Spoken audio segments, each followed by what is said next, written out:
할렐루야, 좋은 아침입니다. 2월 20일 금요일 매일 말씀 묵상 시작하겠습니다.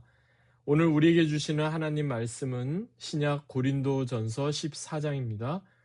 고린도전서 14장 13절부터 25절까지의 말씀 제가 봉독하겠습니다. 하나님의 말씀입니다. 그러므로 방언을 말하는 자는 통역하기를 기도할지니 내가 만일 방언으로 기도하면 나의 영이 기도하거니와 나의 마음은 열매를 맺지 못하리라. 그러면 어떻게 할까? 내가 영으로 기도하고 또 마음으로 기도하며 내가 영으로 찬송하고 또 마음으로 찬송하리라. 그렇지 아니하면 내가 영으로 축복할 때에 알지 못하는 처지가 있는 자가 내가 무슨 말을 하는지 알지 못하고 내 감사에 어찌 아멘 하리요. 너는 감사를 잘 하였으나 그러나 다른 사람은 덕 세움을 받지 못하리라. 내가 너희 모든 사람보다 방언을 더 말함으로 하나님께 감사하노라. 그러나 하나님께서 내가 남을 가르치기 위하여 깨달은 마음으로 5마디 말을 하는 것이 1만 마디 방언으로 말하는 것보다 나으니라. 형제들아, 지혜는 아이가 되지 말고 악에는 어린 아이가 되어라. 지혜는 장성한 사람이 되라. 율법에 기록된 바 주께서 이르시되 내가 다른 방언을 말하는 자와 다른 입술로 이 백성에게 말할지라도 그들이 여전히 듣지 아니하리라 하였으니 그러므로 방언은 믿는 자들을 위하지 아니하고 믿지 아니하는 자들을 위하는 표적이나 예언은 믿지 아니하는 자들을 위하지 않고 믿는 자들을 위함이니라. 그러므로 온 교회가 함께 모여 다 방언으로 말하면 알지 못하는 자들이나 믿지 아니하는 자들이 들어와서 너희를 미쳤다 하지 아니하겠느냐. 그러나 다 예언을 하면 믿지 아니하는 자들이나 알지 못하는 자들이 들어와서 모든 사람에게 책망을 들으며 모든 사람에게 판단을 받고 그 마음에 숨은 일들이 드러나게 되므로 엎드려 하나님께 경배하며 하나님이 참으로 너희 가운데 계신다 전파하리라. 아멘. 이는 우리에게 주시는 하나님의 말씀입니다. 주님 감사합니다. 본문을 중심으로 그 마음에 숨은 일들이 드러나게 되므로 그 마음에 숨은 일들이 드러나게 되므로 라는 제목으로 함께 하나님 말씀 나누겠습니다. 오늘 본문 말씀은 마치 방언과 예언에 관한 그 내용을 말씀하는 것 같죠. 그런데 사실 오늘 본문에서는 방언과 예언을 앞서서 먼저 우리가 어떻게 하나님을 예배하고 어떻게 믿지 않는 사람들 그리고 믿음이 연약한 사람들이 함께 하나님을 예배할 수 있는지 예배의 본질에 대해서 다루고 있습니다. 사실 예배가 너무나 중요한데 믿지 않는 사람들에게 있어서 예배는 너무나 어색하고 또 너무나 생소할 수밖에 없습니다. 그래서 사도 바울이 말씀하는 것이 이것입니다. 방언을 말하는 자는 통역하기를 기도하라 하는 겁니다. 여기서 중요한 것은요, 내 자신의 덕만 세우는 것이 아니라 교회의 덕을 세우기 위해서 함께 하나님의 은혜를 구하라 하는 겁니다. 그 다음에 나오는 말씀을 보니까 만일 방언으로 기도하면 나의 영이 기도하거니와 나의 마음은 열매를 맺지 못하리라. 14절에서 그렇게 말씀했습니다. 무슨 뜻일까요? 여기에 나오는 2가지 중요한 단어가 있습니다. 영 그리고 마음입니다. 영은 성령 안에서의 어떤 열정 그리고 체험을 말한다면 마음은 우리가 이성적으로 이해하고 분별하는 것을 뜻합니다. 사도 바울은 이 2가지 중 하나를 택하라고 말하지 않습니다. 하나님을 예배할 때 신령과 진정으로 예배하라 말씀한 것처럼요.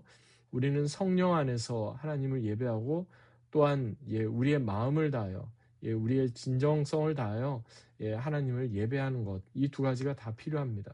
우리 기독교 신앙은 어느 한 곳에 치우칠 수 없습니다. 그저 뜨겁기만 하면 그것이 좋은 신앙이 아니고 그저 냉철하기만 하면 그것도 좋은 신앙이 아닙니다. 2가지의 균형이 다 있어야 하는 것입니다. 그러면서 사도 바울이 오늘 말씀하는 또 충격적인 말씀이 있는데요. 그것은 교회에서 남을 가르치기 위해 깨닫는 마음으로 했던 5마디의 말이 1만 마디의 방언보다 더 낫다는 겁니다. 얼핏 보면 이해가 되지 않는 부분이죠. 그런데 이것이 무엇일까 생각해 보면 사실 예배는 나 혼자 어떤 종교적인 황홀감을 누리는 그러한 목적으로 드려지는 게 아닙니다. 예배는 공동체가 함께 드리는 겁니다. 그렇기 때문에 예배에 나온 사람 중에는 믿음이 연약한 사람도 있고 오랫동안 신앙생활에서 믿음이 성숙한 사람도 있고 다양한 사람들이 다 있습니다. 그러나 중요한 것은 우리가 주님의 몸된 교회로, 교회의 지체로 함께 하나님 앞에 나아가야 한다는 것입니다. 그러면서 성숙한 신앙이 곧 어느 질서를 세워간다는 것을 본문 이어지는 20절 그리고 22절에서 말씀하는데요. 이렇게 사도 바울이 말씀합니다. 지혜에 있어서는 어린아이가 되지 말라라고 말입니다. 무슨 뜻일까요?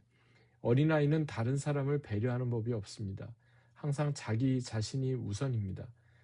장난감을 가지고 놀더라도 다른 아이가 자기가 가지고 있는 장난감을 이렇게 뺏어 가려고 하면은 그저 소리를 칩니다.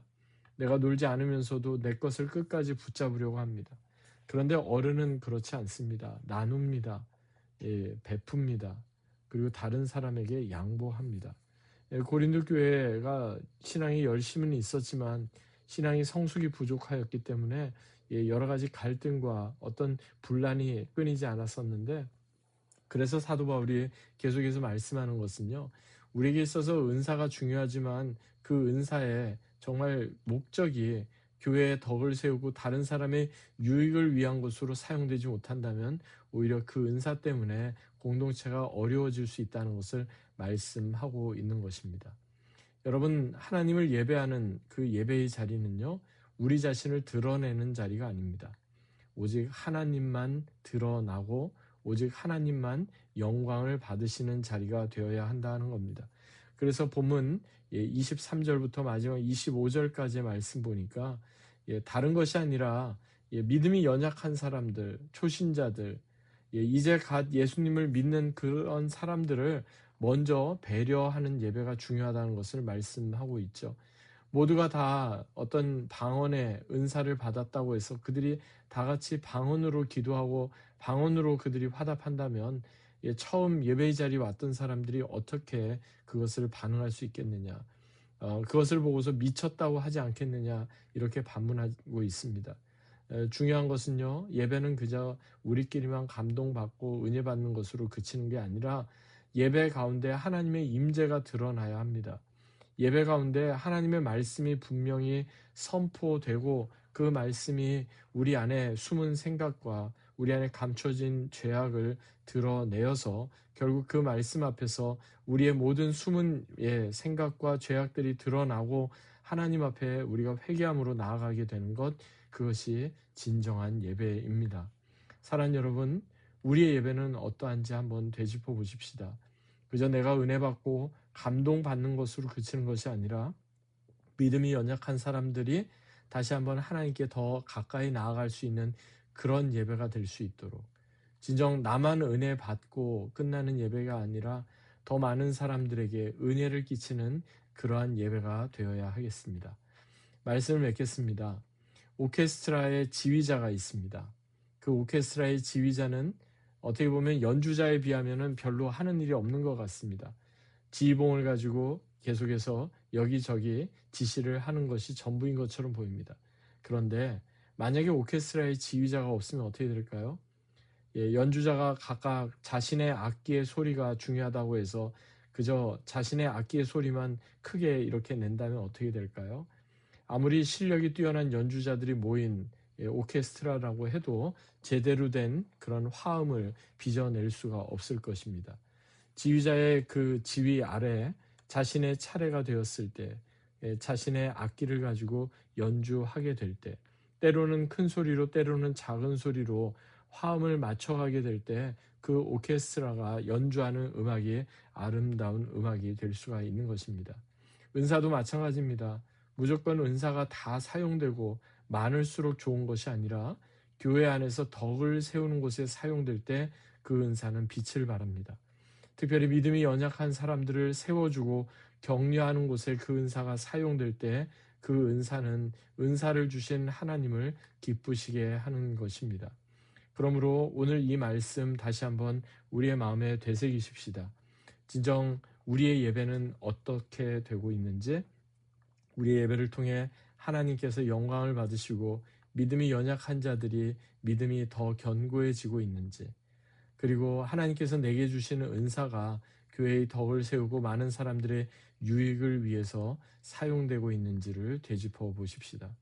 결국 은사도 영원할 수 없습니다. 우리의 뜨거웠던 감정도 열정도 끝까지 지속될 수 없습니다. 결국 지속되는 것은 하나님 나라입니다. 그리고 예수 그리스도의 보혈의 피값으로 세우신 주님의 몸된 교회입니다. 예배를 통해 우리는 이 땅에 하나님의 나라가 이미 임하였고 완성을 향해 치닫고 있음을 드러내어야 하는 것입니다. 그리고 우리 가운데 참으로 하나님께서 함께하고 계시다는 하나님의 임재를 드러내는 그러한 예배가 되어야 하겠습니다. 우리의 예배가 하나님을 기쁘시게 하는 예배가 되고 우리의 예배를 통해 우리의 믿음이 더 견고해지고 또 믿지 않는 사람들조차도 우리 가운데 하나님이 계심을 온전히 경험하게 되는 그러한 예배가 되기를 주 예수 그리스도의 이름으로 간절히 축원합니다. 아멘. 하나님 아버지 감사합니다. 우리 마음에 숨은 일들이 다 드러나는 성령의 놀라운 임재가 우리가 모여드린 예배 가운데 더해지게 하여 주시옵소서. 하나님께서 우리에게 주신 은사가 하나님의 나라를 세우고 많은 사람들에게 덕을 세우고 믿음이 연약한 자들을 세워나가는 귀한 도구로 쓰임받게 하여 주옵소서. 감사드리며 존귀하신 주 예수 그리스도의 이름으로 간절히 기도하옵나이다. 아멘. 오늘도 이 말씀 기억하며 믿음으로 승리하시는 귀하고 복된 하루 되시기 바랍니다. 주님의 이름으로 축복합니다.